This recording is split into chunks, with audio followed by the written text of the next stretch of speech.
Thank you, Andrew. Now, we are privileged and honored to be joined by Professor Peter Eigen, who will deliver the keynote address on delivering innovative investigations solutions at this year's 25th Conference of International Investigators. Dr. Eigen is the founder of Transparency International, TI, a non-governmental organization promoting transparency and accountability in international development. From 1993 to 2005, he served as chair of TI and later as chair of its advisory council. From 2006 to 2011, he was the founding chair of the Extractive Industries Transparency Initiative. In August 2014, he co-founded the Humboldt Viadrina governance platform in Berlin and chaired the international board of its Fisheries Transparency Initiative until 2019, while also serving as co-chair of Climate Transparency. Dr. Eigen worked for 25 years at the World Bank in economic development. He has lectured at the University of Frankfurt, Georgetown University, Harvard University, and Johns Hopkins University, the School of Advanced International Studies, and was an honorary professor at the Free University of Berlin from 2002 to 2011.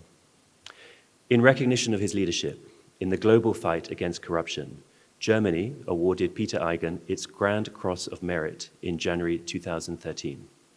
He is also the recipient of the Reader's Digest European of the Year Award in 2004 and the Gustav Heinemann Award in 2007. Thank you, Dr. Eigen, for joining us, to give of your valuable time to share with us your distinguished expertise. Dr. Eigen, you are warmly welcome here, and the stage is set. Thank you.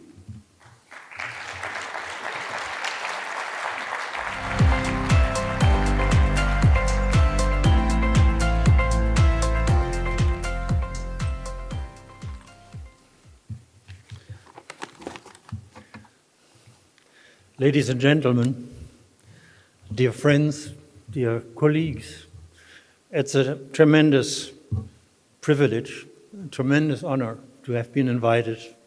Andrew, thank you for bringing me here. I'm so impressed by this event. I'm so impressed about seeing who is in this hall, the mass of anti-corruption knowledge, experience, professionalism, courage, which you bring into this conference is really amazing. So what should I tell you? I come from Transparency International, a civil society organization which basically has worked as a lobbyist for transparency, lobbyist against corruption, has tried to change policies, has tried to build integrity systems, build systems within which, of course, investigations play a very, very important role. So somehow the organization I came from, or which I'm still representing, is the other side of the coin which you represent as investigators, except that you, of course, are much more experienced, much more courageous, much more involved in investigating actual cases of powerful people everywhere in the world. So for me, it's a tremendous recognition to be allowed to speak to you. And I thank you very, very much for giving me this exciting assignment. But it's also a challenging assignment because it is a time in which confidence in government, confidence in integrity and accountability of the powerful is waning. And therefore, it is a temptation to resign and accept that this world is still very corrupt. We are still in the middle of doing our work, even though we have made tremendous progress. Yes, we have made progress, and that I would like to briefly summarize. In particular, what has been happening on fighting corruption before the 10 years started in which you operated, for which you celebrate right now the 10th anniversary.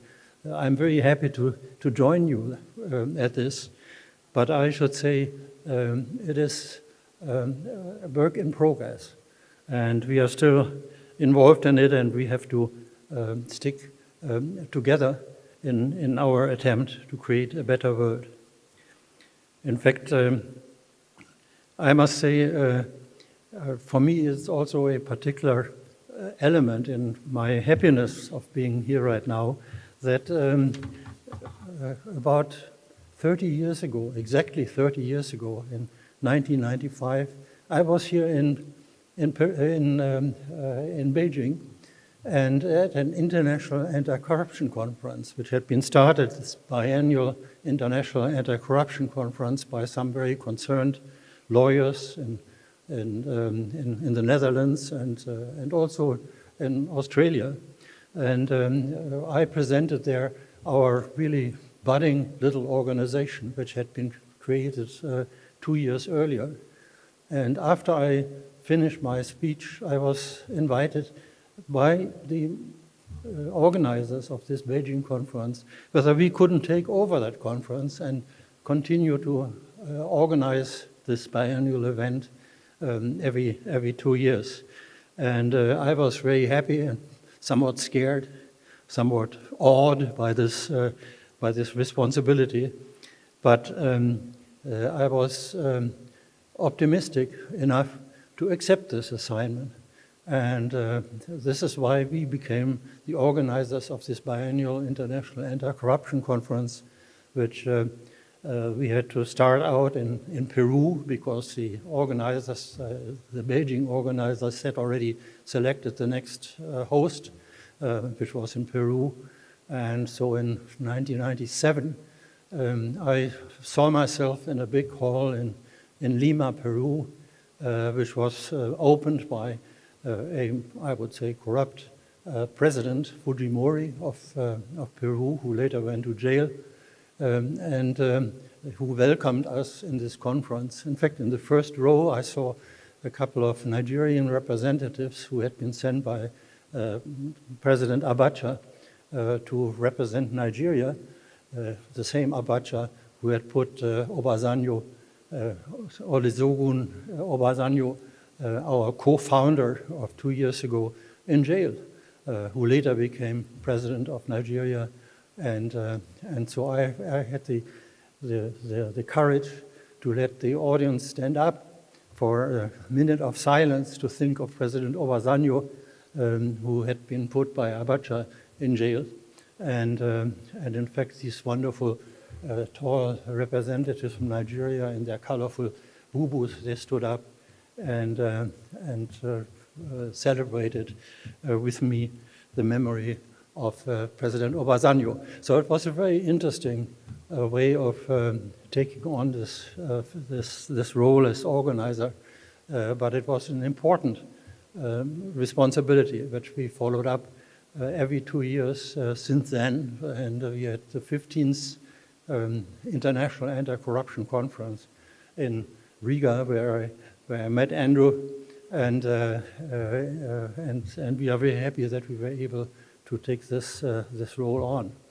In particular, I remember a couple of these conferences which were again full of interesting events, and you may be interested to get some flavor of what happened in the fight against corruption before you organized yourself into this group which is sitting here in front of me right now.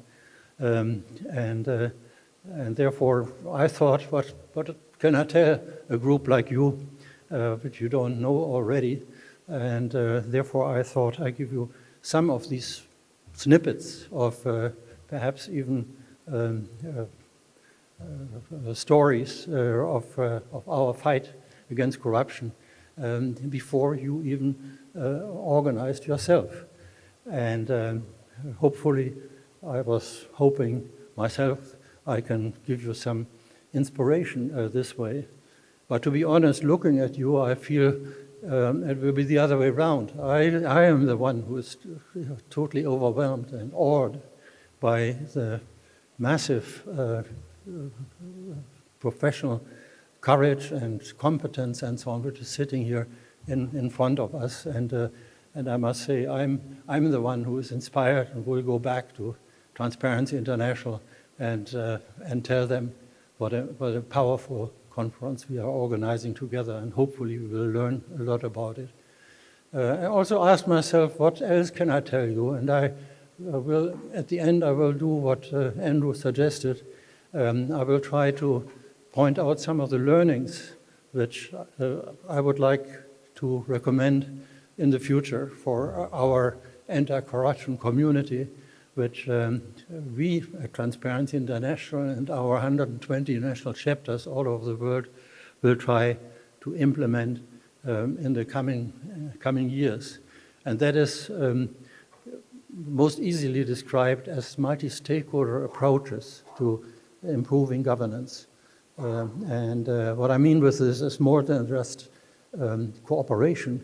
It's an attempt to bring together the different interest groups with their different perspectives and organize what we would call a discourse where one very openly and very transparently and respectfully presents one's own interest and then tries to test how much these different interests of different constituencies can be brought under one umbrella. And we see as the main constituencies when it comes to questions of improving governance are on the one side government and hopefully democratic and representative government. Secondly, business, the private sector. And thirdly, and this is very important in addition, the organized civil society, which in their triangular discourse can reach a consensus on what can be brought together in order to operate and advance on a consensus which will allow everybody to work together in order to change the laws, change the system, and introduce and create a integrity system which is sustainable and which will continue. And it's not imposed from above, but it's rather a joint product of these three stakeholders which are involved in this continuous process of discourse, as this would be called by political scientists everywhere in the world. So this is what I will try to do right now. I just want to give you just a few more words on what happened and how did we manage to get so far as we did. In 1989, I was the director of the regional office of the World Bank in Nairobi. And at that time, I saw with my own eyes the corruption which was carried into the country by major companies, investors, suppliers, and which basically perverted the economic and political decision-making process in the country. And I didn't want to tolerate this. I wanted to change something. And I began to write up a paper, for instance, in which I thought I could convince the private sector investors and suppliers in my countries in East Africa to agree among themselves that they would stop bribing in a joint effort, in a cartel of honesty, one could call it.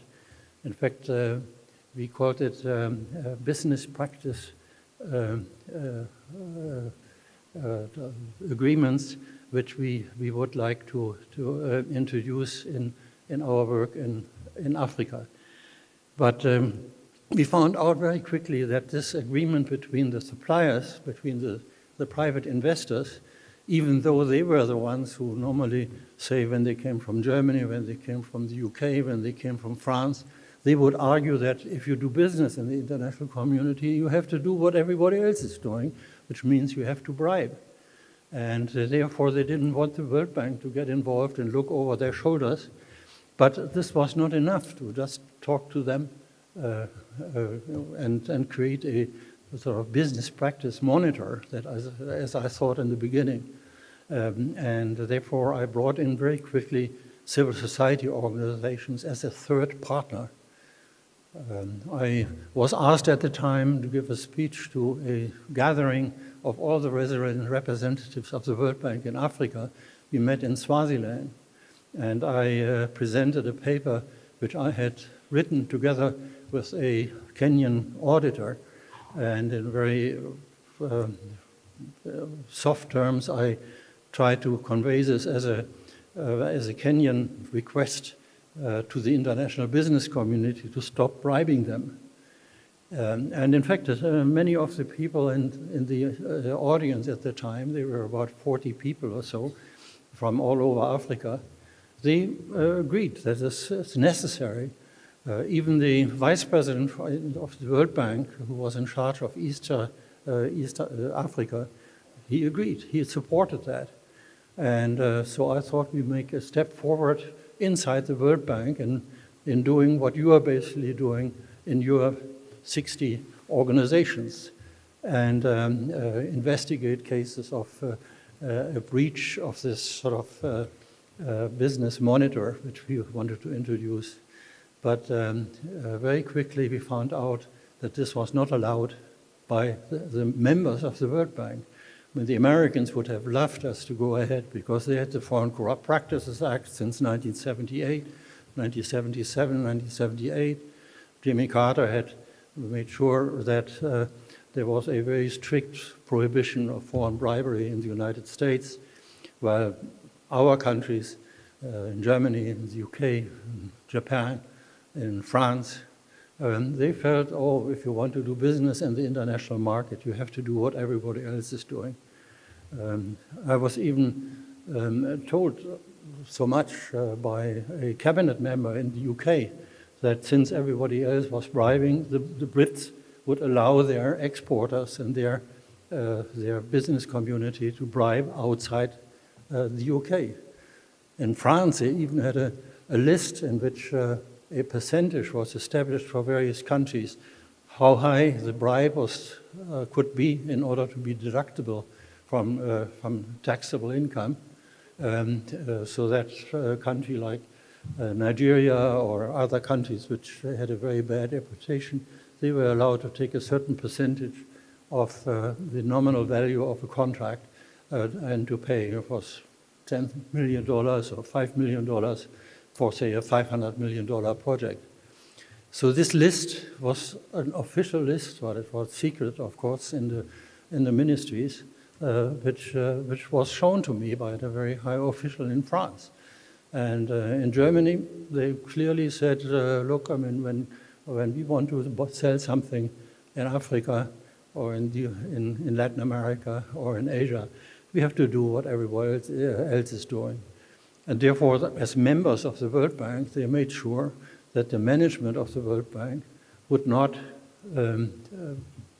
follow my idea of investigating corruption in our World Bank projects.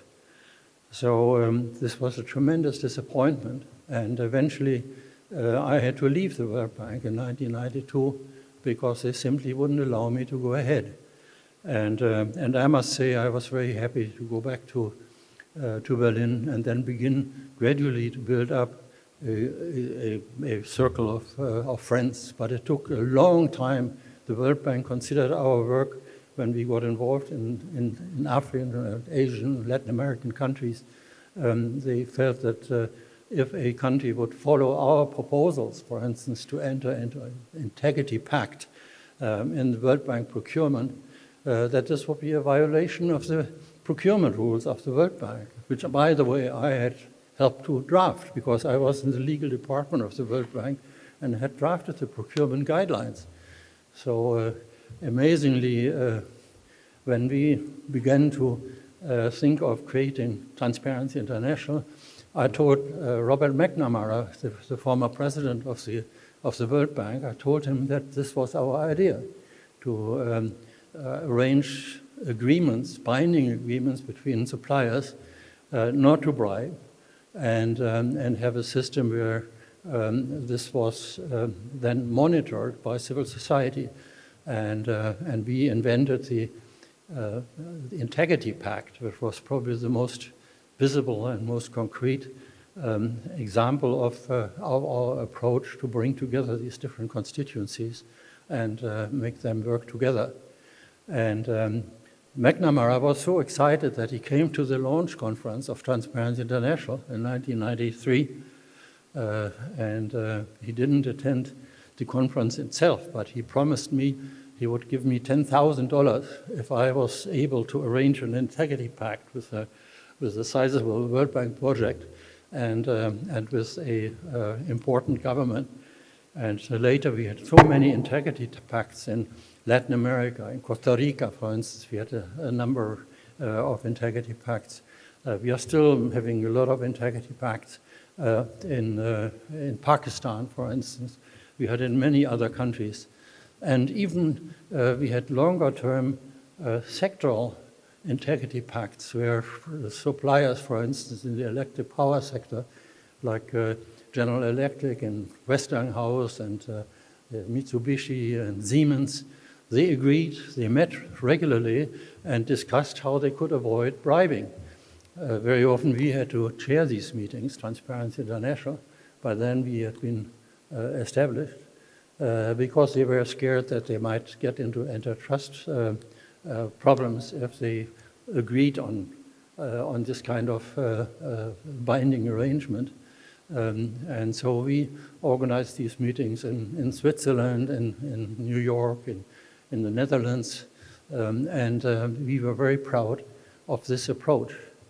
So this became more and more a mantra in Transparency International, that we have to have an agreement of these three constituents: private sector, civil society, and governments, to make a compromise on what could be changed, which laws had to be changed, which procedures could be changed, which institutions could be involved.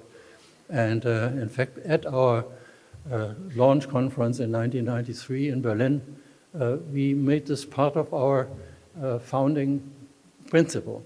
We had, at the launch, we had, for instance, the chairman of Amnesty International, and he said, if we have these national chapters in various corrupt countries, and they begin to investigate corruption cases, that is extremely dangerous. And therefore, at Amnesty International, they have a system whereby national chapters are not allowed to investigate human rights violations in their own countries because it's too dangerous.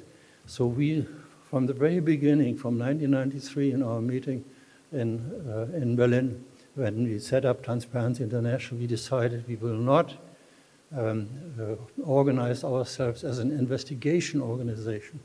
We wanted to be a lobby organization for better anti-corruption policies. We wanted to change systems. We wanted to have better laws. We wanted to have people like you to basically take care of enforcing the integrity systems. And in fact, this was for us, whenever we had a success as Transparency International, it was based on this kind of multi-stakeholder approach, which we were not that aware of at the beginning, but it became more and more clear.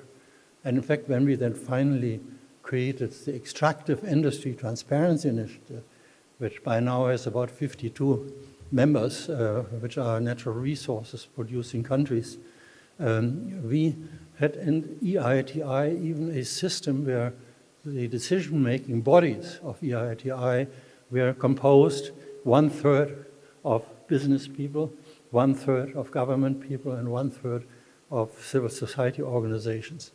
And this has become extremely effective EITI is doing very well in the natural resources field right now, and we are very proud of having played a role in creating it. I was the founding chairman of EITI. And since this time, we apply this not only against corruption, but we also, for instance, went into fisheries. You know, we brought together riparian countries or countries at the seashore, fisheries countries, and with the headquarters in Seychelles, and organized again this triangular arrangement between private sector, civil society, and governments to regulate a system of fairness and stability for fisheries.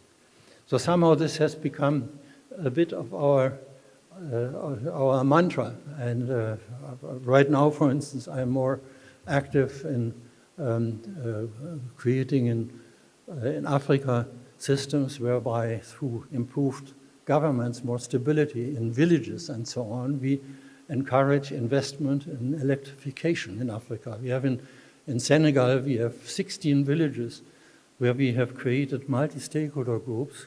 Again, the mayor of the village, the government, if you want to call it that, the investors who want to invest in decentralized electrification, in mini grids and so on, and the citizens, which are organized very often in civil society organizations. And in these 16 villages, investment is coming in Senegal because now there is some stability and some fairness on who is keeping the spare parts, what kind of fees have to be paid in order to get access to electricity and so on.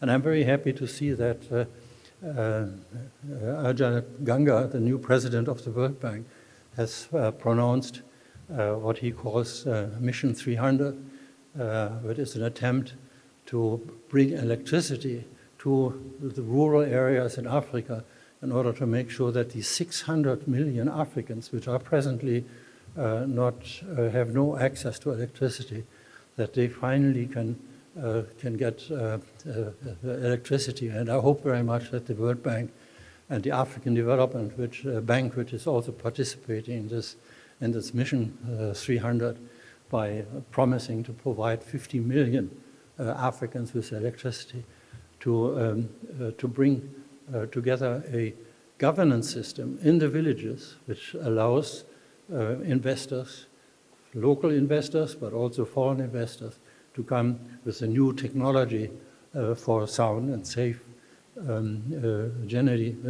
energy creation in order to make sure that this really incredible and inhumane system of non-access to electricity, which means that women have to cook with charcoal, for instance, which means that the life expectation of women in these villages is below 40. Below some people in some areas, the women die when they are 35 years old because they breathe always the fumes and so on of charcoal and wood for cooking in their families, and so many other problems if you don't have access to electricity. And this is an area in which we now try to apply this system of multi-stakeholder discussion in order to create systems which are stable, governance which is stable, where private sector can invest. I mean, a mini grid is not very expensive. I mean, it can be brought into a village for say, a couple of $1,000. But you have to have a system whereby you can recover that, because otherwise the private sector will not invest. So this is what we are doing in the fishery sector. We try to do it in the garment industry, where unfortunately a program which we started a couple of years ago, which was called the Garment Industry Transparency Initiative, where we got together, say, in Bangladesh, hundreds of factories for textiles to agree with each other that they would apply production systems which do not repeat, for instance, accidents like the Rana Plaza accident in Bangladesh, where over 1,000 workers died because the production of the producers in these countries was simply violating the security concerns of the people. So this is what, but unfortunately, instead of following our idea of this multi-stakeholder process, the German government decided that they would rather use their authority over the importers, the German industries and so on, who wanted to import from there, to force them to put the burden of the production without human rights violations, without corruption, to put this on the shoulders of the importers in Germany. And the European Union does the same thing in the Lieferkettengesetz, where, of course, right now everyone is complaining that this is an impossible task for the importers in Germany to make sure that what they import from, say, from Myanmar or from Bangladesh or from Mali in terms of cotton and so on is produced honestly and without violation of human rights in these producing countries. So unfortunately, we will probably see the disappearance of the Lieferkettengesetze, which are, in my opinion, a very, very good initiative, and which is still in force on the European level, but the Germans have already accepted that they had to relax the standards which they try to imply through the system, which unfortunately the German government decided would be the right thing. Now, again, coming back to my message and what I would like to advocate with you, which I would like to discuss with you, is we have to create this multi-stakeholder approach in many areas in which governance is not open enough, is not clear enough in terms of preventing corruption.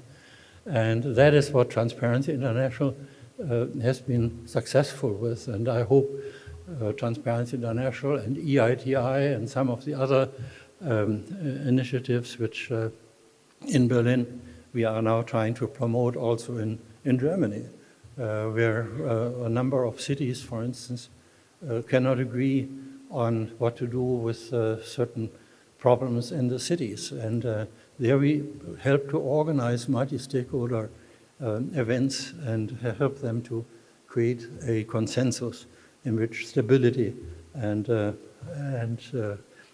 Grundkonsens, as we would call that, can be achieved. So this is basically what I would like to recommend.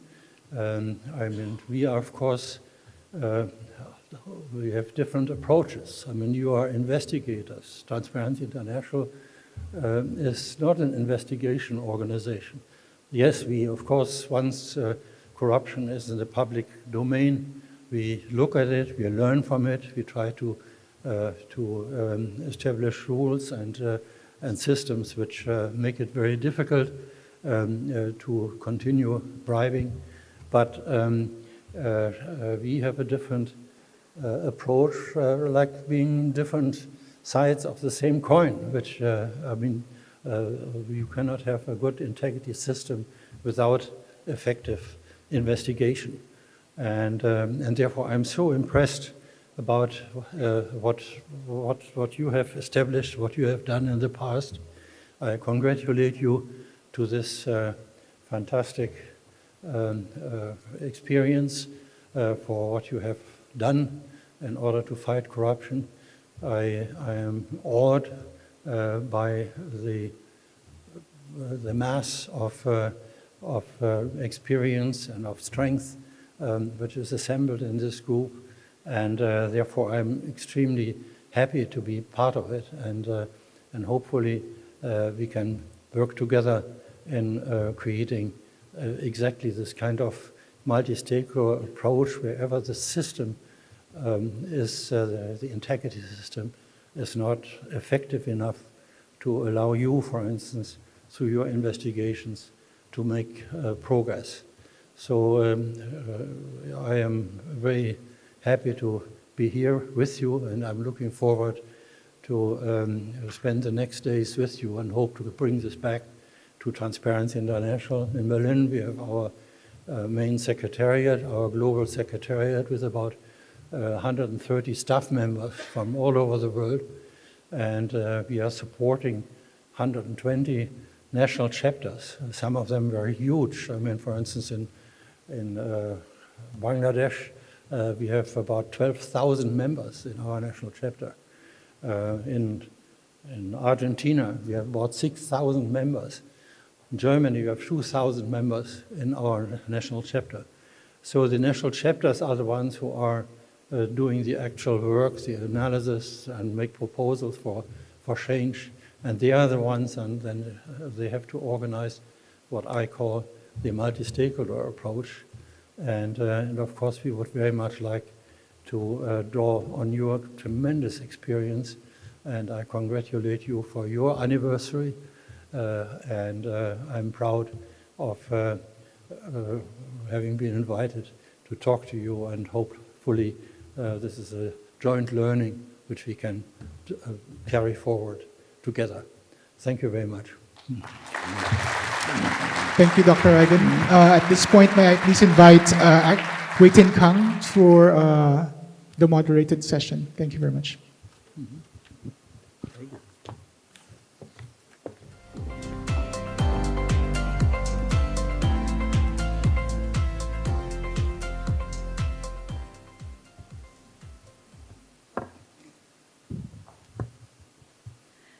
Wow, Dr. Eigen, what an impressive journey that you have described to us. Do you feel the same?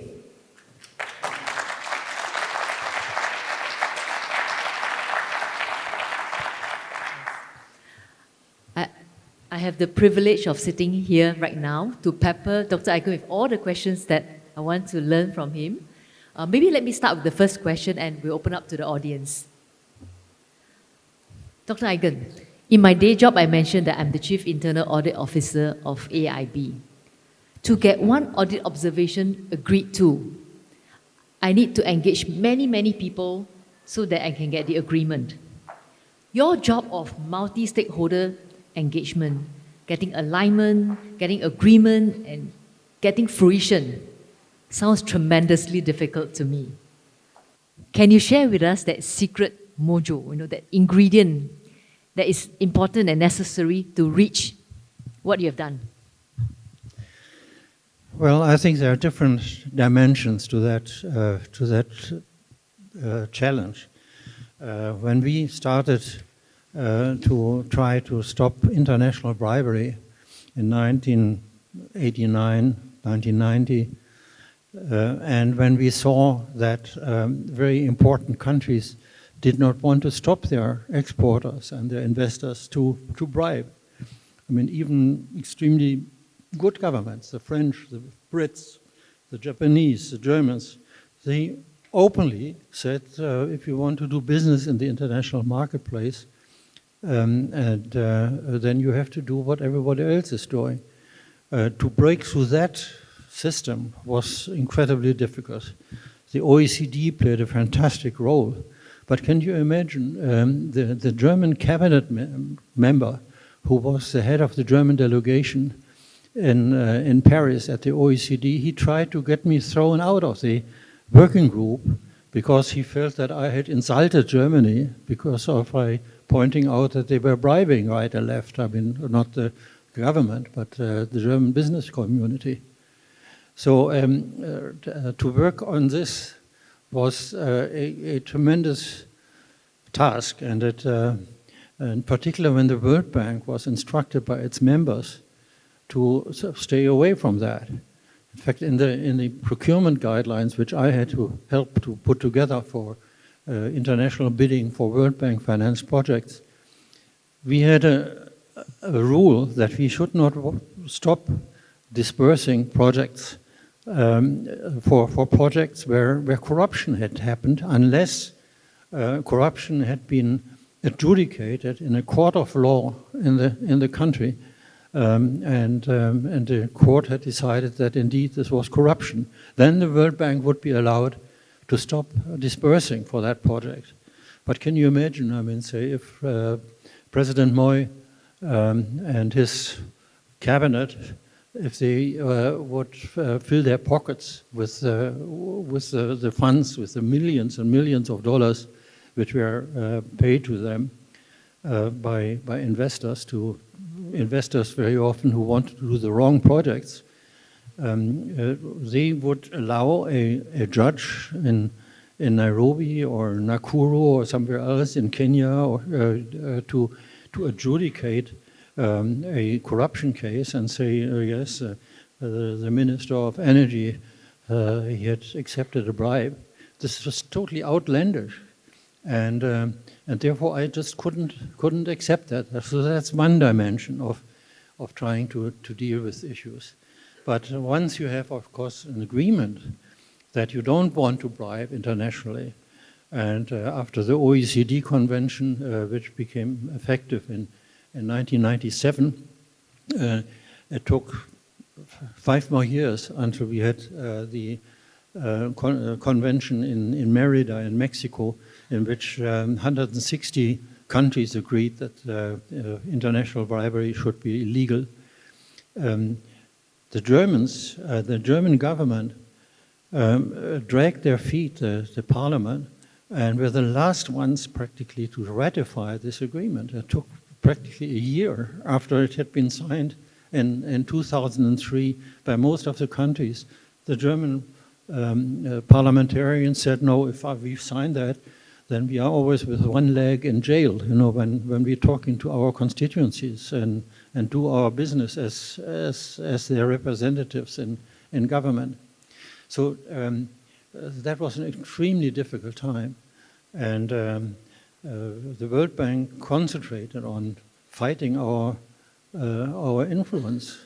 They said if an integrity pact, for instance, is agreed in a World Bank procurement, that is a violation of the procurement guidelines, and therefore they wouldn't allow it. I mean, I told you about the enthusiasm of President of Robert McNamara for the Integrity Pact. He traveled with me to Africa to talk presidents in Africa to various countries into including an Integrity Pact in their procurement. Even though the World Bank, the legal department, was still threatening to stop disbursement because an Integrity Pact would be an interference with free and open bidding, which the World Bank insisted every borrower had to apply. So this was a big picture. You know. But then what I'm then mentioning later, how we followed this through in fisheries and so on. We go into the villages and we say, look, why are all your fishing boats sitting on the beach? Why? And then they said, well, because there are all these big trawlers and fishing fleets from Japan and from Korea and so on. They fish all our fish. There's nothing we can fish anymore.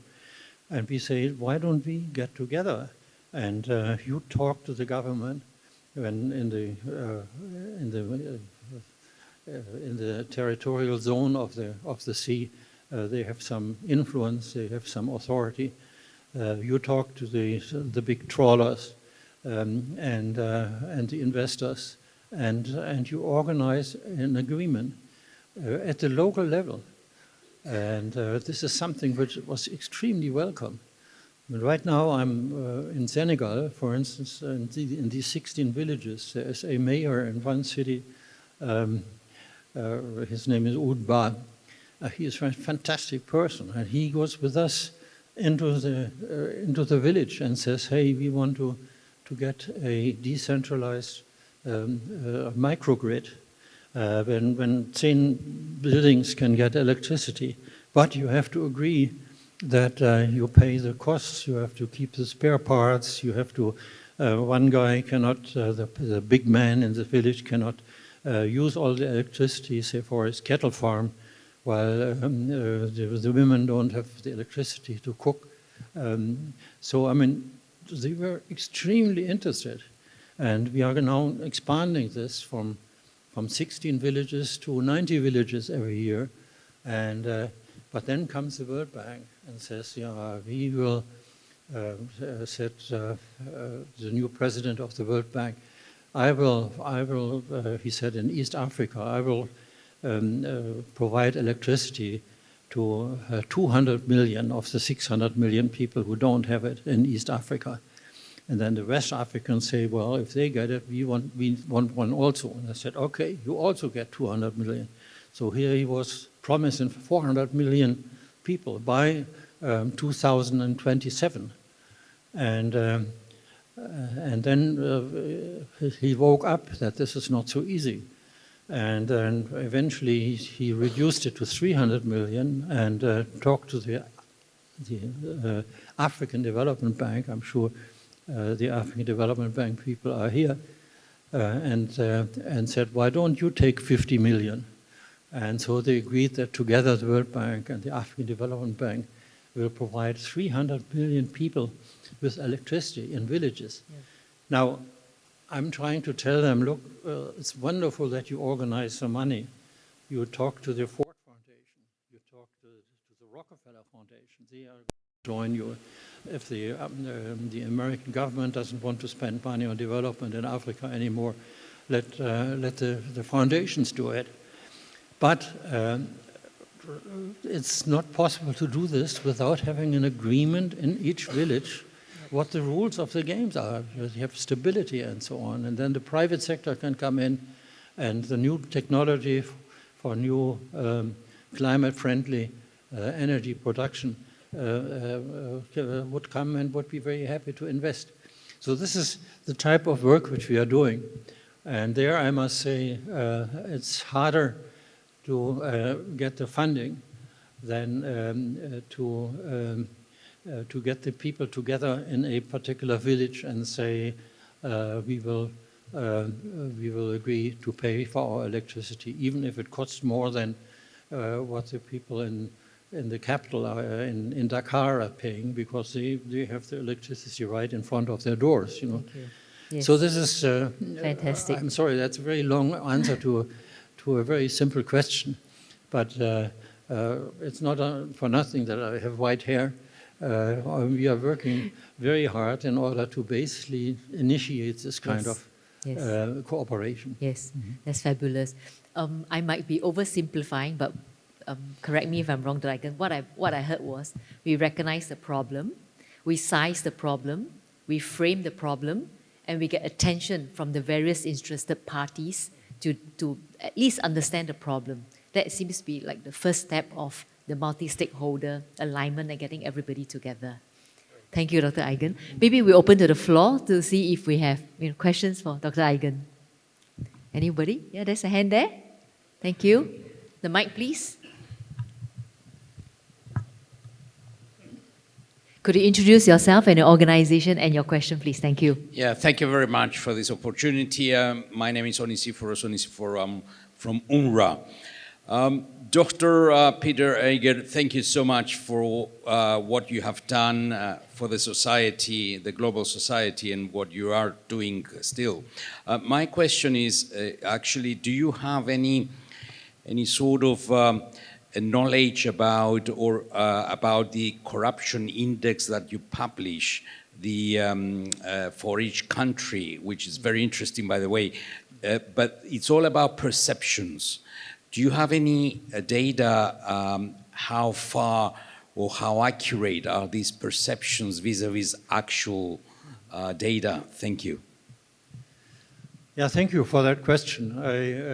This corruption perception index is really one of our outputs, which gives us a lot of attention and a lot of support.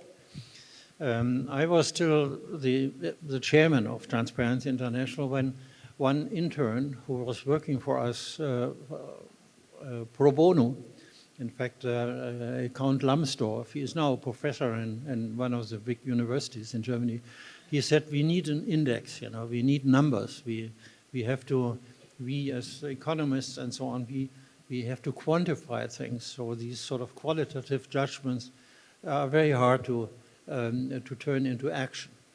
And I said, look, I don't need numbers. I had worked for 25 years in the World Bank, and numbers came out of my ears. I'm a lawyer, and as they say, judex non calculat. Lawyers don't know how to count.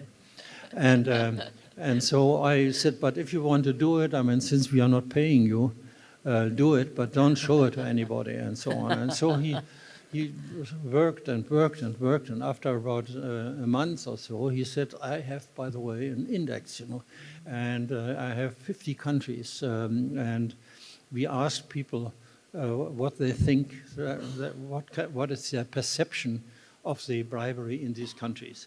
And they try to make it as transparent, this analysis, and as clear and as quantifiable as possible.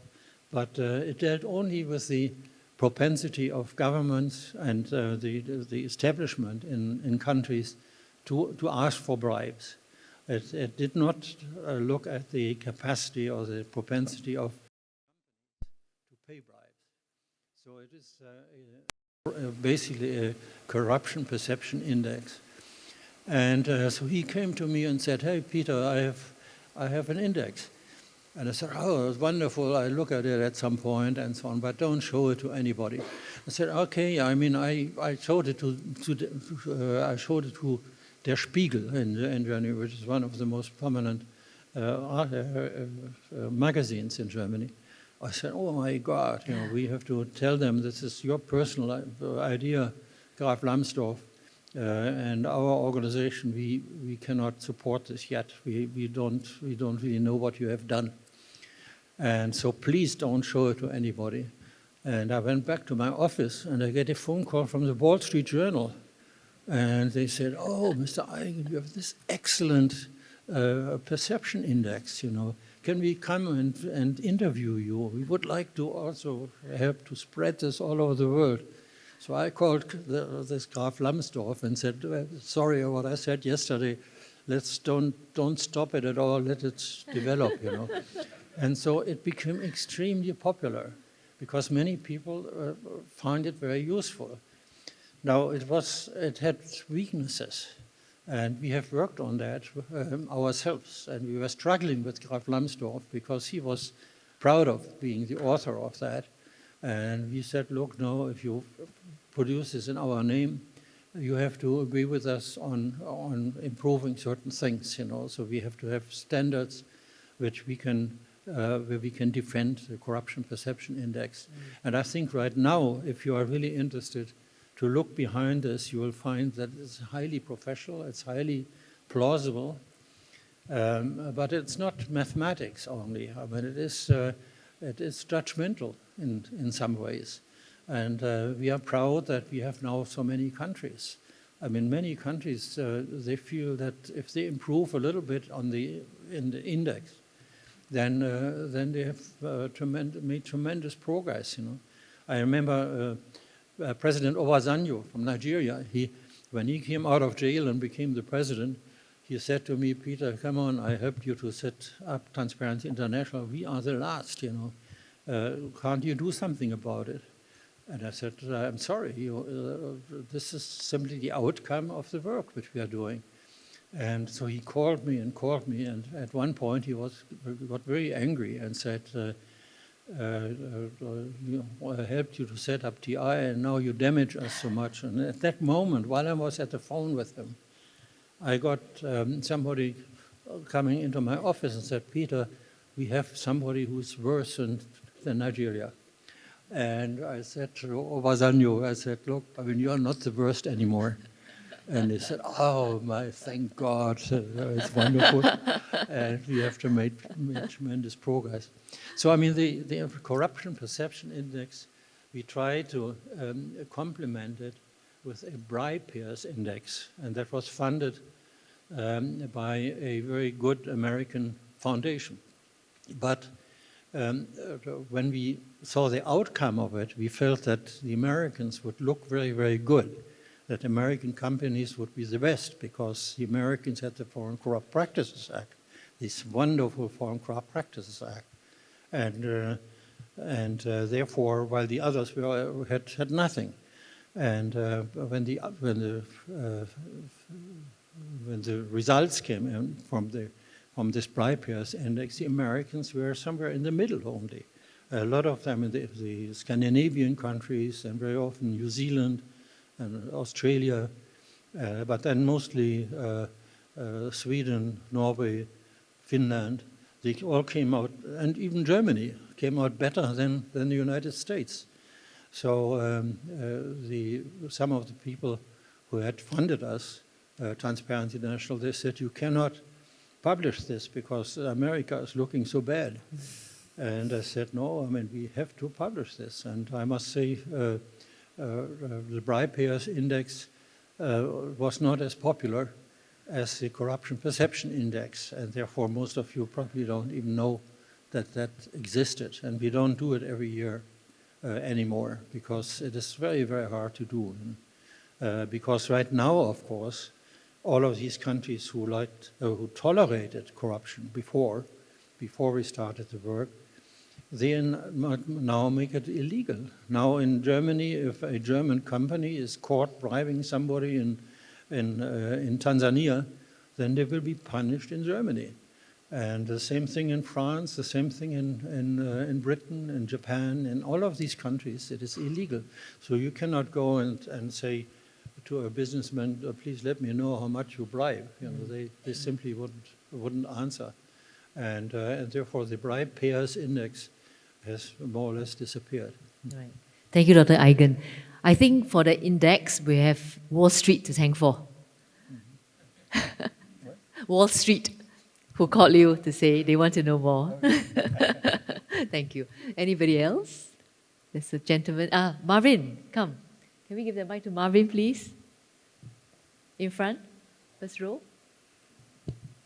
First row.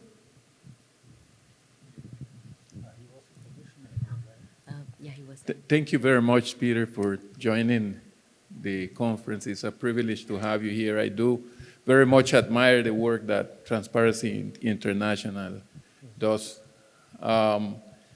You mentioned a number of times your frustration at the beginning of the 90s at the World Bank. Mm-hmm. And so my question to you, how do you see that the work of MDBs has evolved over the years in this area? And there are a number of things that, in fact, is part of what have us here together today that we've done. And what do you see that is still missing in the work that we do?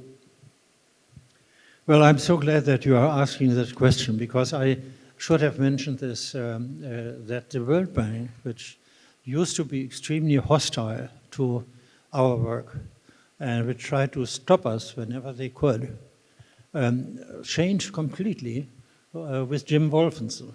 When Jim Wolfenson joined the World Bank in 1995, 1996, he turned this totally around. And now the World Bank is one of the most fantastic anti-corruption agencies. And of course, many of the other development agencies, the African Development Bank, for instance, has totally changed.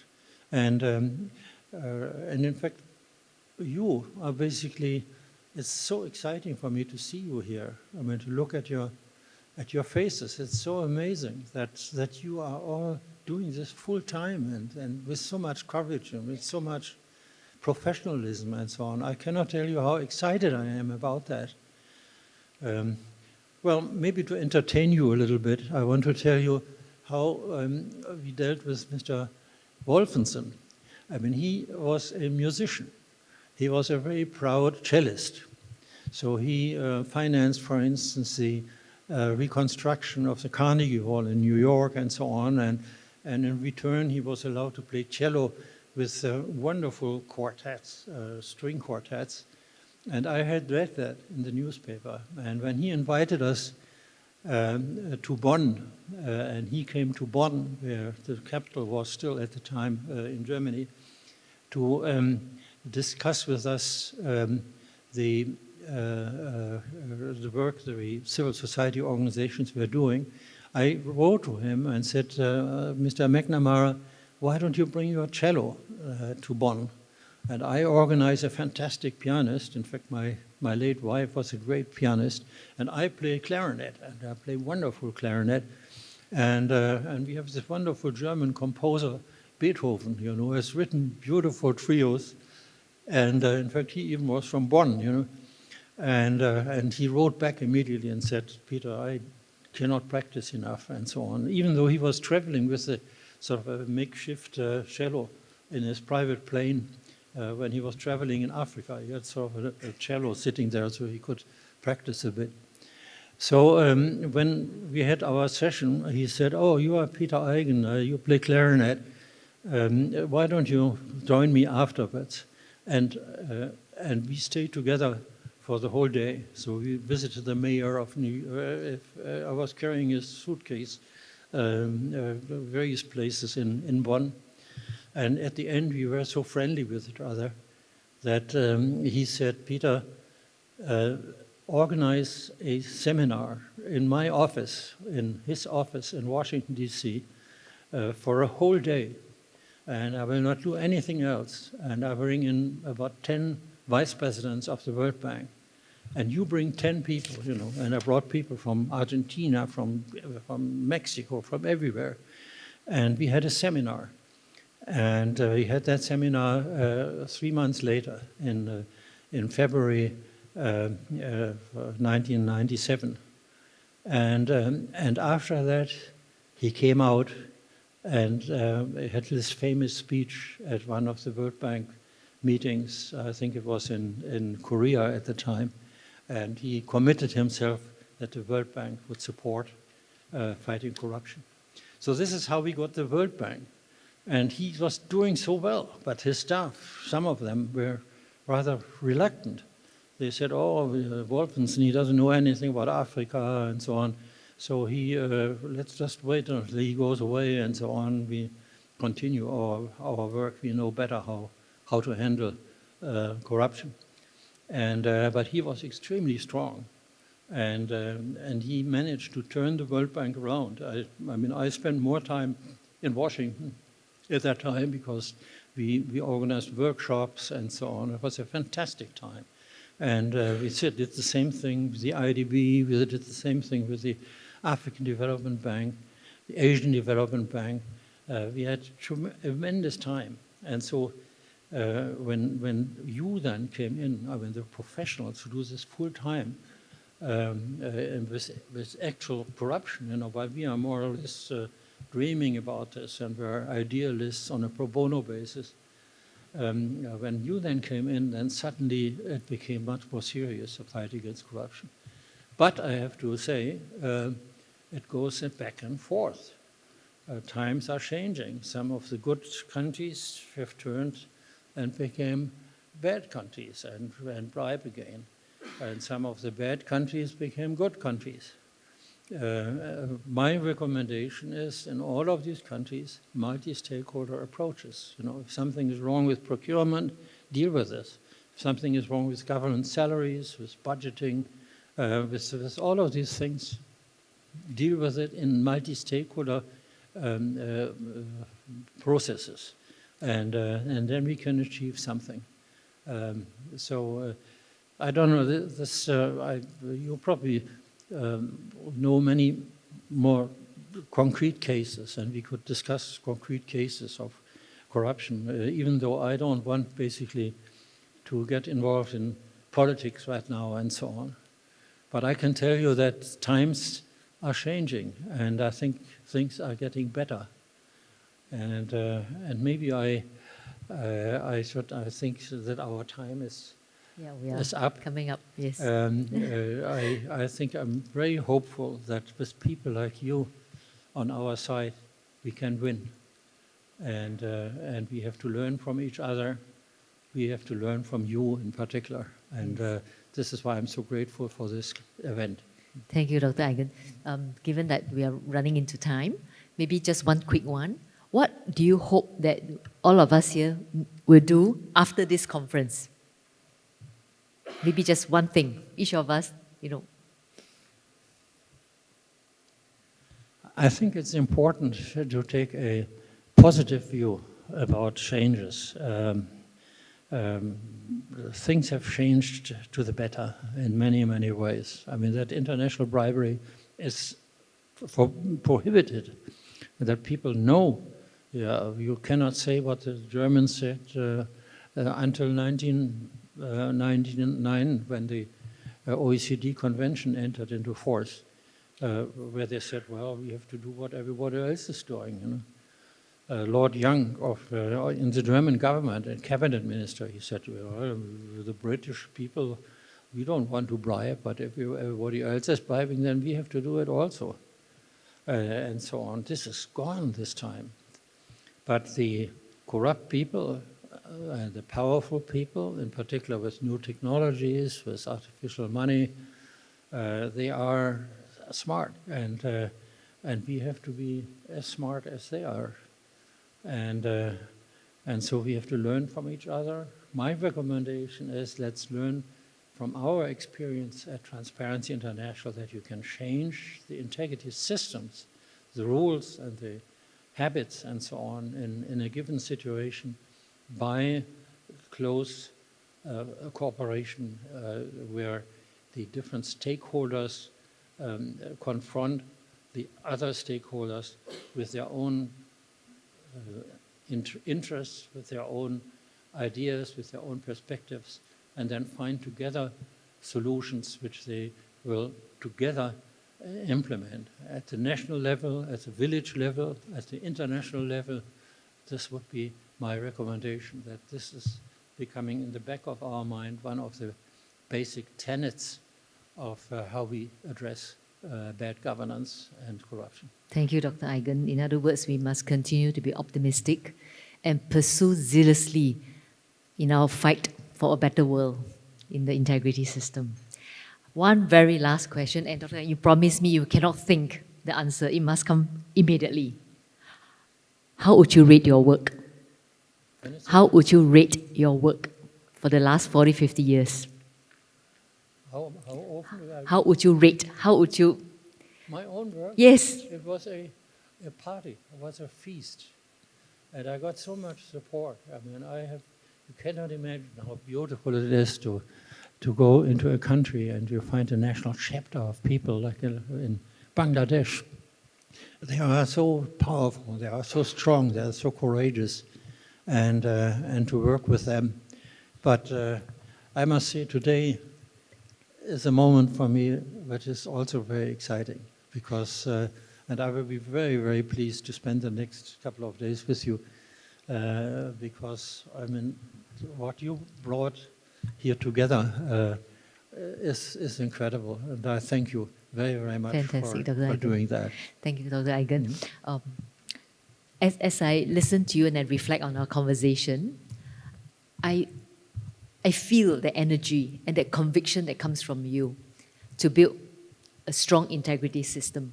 And the spirit is indomitable. You continue to fight at it.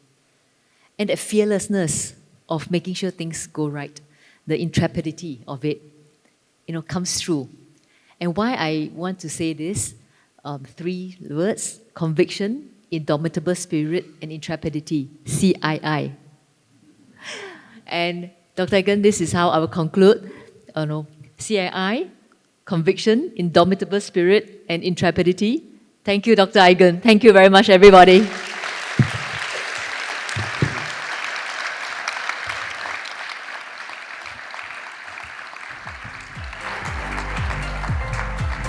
Thank you, Dr. Eigen. Thank you, Wei Tin. And at this point, we're going to take a group photo.